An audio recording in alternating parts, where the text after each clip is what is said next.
আত্মসহায়ক গোটৰ সদস্যাক প্ৰদান কৰা মুখ্যমন্ত্ৰী মহিলা উদ্যমিতা আঁচনিত ব্যাপক অনিয়মৰ অভিযোগ। নগাঁৱৰ কঠীয়াতলী অসম ৰাজ্যিক গ্ৰামীণ জীৱিকা অভিযানৰ অন্তৰ্গত মাধৱপাৰা পঞ্চায়তৰ মাধৱপাৰা সেউজ গোটত মুখ্যমন্ত্ৰী মহিলা উদ্যমিতা আঁচনিত ব্যাপক অনিয়মৰ অভিযোগ। মুখ্যমন্ত্ৰী ডক্টৰ হিমন্ত বিশ্ব শৰ্মাই আত্মসহায়ক গোটৰ সদস্যসকলক 10,000 টকা প্ৰদান কৰা ফৰ্মৰ পৰীক্ষণ চলি থকা সময়তে এই ব্যাপক অনিয়মৰ অভিযোগ উত্থাপিত কৰে কঠীয়াতলী ব্লকৰ ৰেঙনি মণ্ডল সংগঠনৰ কেচিয়াৰ জোনমণি বৰা মুদকে।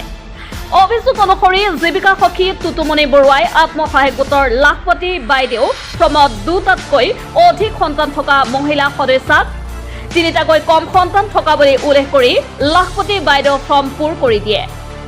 অতি পৰিতাপৰ কথা হ'ল যে উক্ত গোটটোৰ একাংশ মহিলা সদস্যাৰ 3টাকৈ অধিক সন্তান থকা স্বত্বেও মুখ্যমন্ত্ৰী মহিলা উদ্যমিতা আঁচনিৰ চূড়ান্ত তালিকাত কিদৰে নাম অন্তৰ্ভুক্ত কৰিব পাৰিলে ই এক ডাঙৰ প্ৰশ্ন উত্থাপিত হৈছে। জীৱিকা সখী টুটুমণি বৰুৱাৰ গাফিলতিত অযোগ্য সদস্যাৰ নাম অন্তৰ্ভুক্ত হৈছে 10,000 টকা পোৱাৰ চূড়ান্ত তালিকাত। এই অভিযোগ আনে মাধৱপাৰা সেউজ গোটৰ সদস্যসকলে, যাৰ বাবে তীব্ৰ প্ৰতিক্ৰিয়া প্ৰকাশ কৰাৰ লগতে এক উচিত তদন্ত কৰি যোগ্য ব্যক্তিক বাছনি কৰি লাখপতি বাইদেউ আঁচনিত নাম মাধৱপাৰা সেউজ গ্ৰাম্য সংগঠনৰ প্ৰেচিডেণ্ট হওঁ। গতিকে আজি মই নিউজ চেনেলৰ যোগেদি মই মাননীয় মুখ্যমন্ত্ৰী হেমন্ত বিশ্ব ডাঙৰীয়াক মই অনুৰোধ জনাইছোঁ, যিখিনি মৰা ফৰ্ম লাখপতি দিদি ফৰ্ম তেখেতে আমাক ভেৰিফাই কৰিবলৈ আমাৰ পঞ্চায়তে দিছে, সেইখিনি সত্য তথ্য ভেৰিফাই হোৱা নাই, ইয়াতে 2 নম্বৰী চলিছে। গতিকে ছাৰক অনুৰোধ জনাইছোঁ নিউজ চেনেলৰ যোগেদি ছাৰে যাতে এইবিলাক উচিত তদন্ত কৰিহে 10,000 টকাটো গোটক দিয়ে। কেনেকুৱা দুৰ্নীতি হৈছে, যাৰ 4-5টা ল'ৰা ছোৱালী আছে, আমাৰ মৰা ফৰ্মত কৈছে যাৰ 2টা ল'ৰা ছোৱালী আছে তেওঁলোকে পাব। সেই 5টা 6টা 7টা ল'ৰা ছোৱালী থকা 2টা ল'ৰা ছোৱালী দি পেলাই যেতিয়া মৰা ফৰ্মত 11জনী নাম আহে, 12জনী নাম আহে, আৰু যোনে সত্যটো দিছে তেওঁলোকৰ গোটেইখিনিয়ে কাটা যায়। গোটেই সত্য মিছা বিচাৰ কৰি ছাৰে লাগিলে অফিচৰ পৰা মানুহ পঠাওক আৰু ঘৰে ঘৰে গৈ লাগিলে চেকিং কৰক, আধাৰ কাৰ্ড চেকিং কৰক, চাউলৰ কাৰ্ড চেকিং কৰক, তথ্য লওক, যোনে পাবলগীয়া তেওঁলোকে উচিত পাব লাগিব, আৰু যোনে পাবলগীয়া নহয়, এই যে যোনে 2 নম্বৰ কৰিছে তেওঁলোকক উচিত তদন্ত কৰি উচিত শাস্তি দিয়ক। জীৱিকা সখীয়ে 2টা কৰি দিছে আমাৰ গোটটোত, আমি ফৰ্মত বৰুৱা।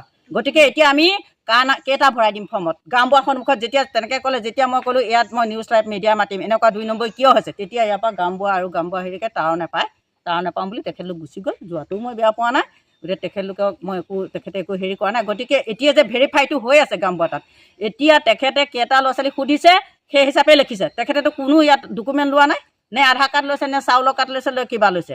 গতিকে যিসকলৰ ফাইনেল লিষ্টত নাম আহিছে সেইসকলৰতো ভেৰিফাই কৰি আছে। এতিয়াতো আমি গম পালোঁ যে ইয়াৰ পৰা যিসকলৰ নাম যাব সেইসকলে পইচাটো পাব। গতিকে ইয়াৰ উচিত তদন্ত লাগে, এই টকাটো ইমিডিয়েটলি বন্ধ হ'ব লাগে। নাই আনলিগেল দিছে, এই কামটো কোনে কৰিছে বুলি গোটত আহি মিলিজুলি গোটৰ পূৰ্ণিমা আহি নিজে ইয়াত কালি গাঁওবুঢ়াৰ সন্মুখত স্পষ্টীকৰণ দিছে যে আমাৰ গোটৰ আমি লিখি লৈ আহিছোঁ, ইমানটা আছে, আমাক কাটি 2টা কৰি দিছে। এতিয়া আমি ফৰ্মত কেইটা ক'ম, 2টা ক'ম নে 5টা ক'ম? মই কালি আমাৰ অভিজিত ঘটক ছাৰক জনাইছিলোঁ যে আমাৰ তাত এনেকুৱা ঘটনা হৈছে, ছাৰ আপোনালোকে কিয় এনেকুৱা হ'ল, আমি কিয় বঞ্চিত হ'বলগীয়া হ'ল? কৈছে কিয় আপোনালোকে ফৰ্মত ভুল কৰিলে, আপোনালোকে সন্তান কমাই কিয় নিদিলে? আমিতো তেনেকুৱা এটা ইনফৰ্মেশ্যন দিছিলোঁ, আপোনালোকে সেইটো ইনফৰ্মেশ্যন কাক দিছিলে? ইনফৰ্মেশ্যনটো আমিতো তেনেকুৱা ইনফৰ্মেশ্যন পোৱা নাই। আৰু ইতিমধ্যে মই 4-5টা মোৰ CLFৰ আণ্ডাৰত পঞ্চায়তত সুধি চালোঁ, আপোনালোকৰ ফৰ্ম কেনেকুৱা, আপোনালোকৰ আহিছেনে? কৈছে আমাৰ সম্পূৰ্ণ আহিছে, আমাৰ এজনো কাটা যোৱা নাই, কাৰণ আমি সেইটো আমাক কেডাৰবিলাকক জনাই দিছে। গতিকে আমি সেইটো জানি পেলাই আমি তেনেকৈ 3টা-4টাকৈ ফৰ্ম ভৰাই দিছোঁ। গতিকে আমাৰটোহে আমি নাজানাৰ কাৰণে আমাৰ ভিডিঅ'টোতে কেছকাল লাগিছে, আমাৰ ভিডিঅ'টো পাই কৰ্তন খাইছে। গতিকে মই নিউজ চেনেলৰ যোগেদি কৈছোঁ, অকল মাধৱপাৰা পঞ্চায়তেই নহয়, প্ৰতিটো পঞ্চায়ততে আমাৰ ছাৰে, আমাৰ হেমন্ত বিশ্ব ছাৰে মাননীয় তেখেতে এইটো উচিত তদন্ত কৰক। নাম ধৰ্মেশ্বৰী কাকতি, মই মাধৱপাৰা গ্ৰাম্য সংগঠনৰ এগৰাকী সদস্যা, আৰু লগতে মই মোৰ গোটৰ ধৰি লওক আত্মসহায়ক গোটৰ মই ৰোৱনী গোটৰ সম্পাদিকা হওঁ, আৰু মই এখন লিংগেজ কমিটিত আছোঁ ভিঅ'ত। কিন্তু আমি ভিঅ' মিটিঙলৈ আহোঁ, কিন্তু মিটিংবিলাকত এইবিলাক আমাৰ সদায় দুৰ্নীতি চলিয়ে থাকে। ধৰি লওক আমাৰ জীৱিকা সখী বাইদেউ আমাক কোনোদিনে ভিঅ' মিটিঙত আহি এটা পৰামৰ্শ নিদিয়ে, কোনো হেৰি নিদিয়ে। যেতিয়া আমাৰ এইবিলাক ফৰ্মবিলাক আহিছিলে তেতিয়া তেওঁ আমাক ইয়াতে প্ৰেচিডেণ্ট বাইদেউ ঘৰতে বহি তেখেতে কৈছিলে যে আপোনালোকে শুদ্ধ তথ্য দি ফৰ্মবিলাক ফিল আপ কৰিব। আমি সেইমতে কৰিলোঁ। কোৱাতে আমাৰ সিদিনা যোৱা মাহৰ কিমান তাৰিখটো আছিলে সেইটো মই পাহৰিছোঁ বাৰু। ইয়াৰ পৰা আমাৰ এটা গোটৰ জোনাকী গোট বুলি কয়, তেওঁলোকৰ গোটৰ পৰা 4গৰাকী মাতি নি ব্লকত আধাৰ কাৰ্ড চেক কৰিলে আৰু হেৰি কৰিলে।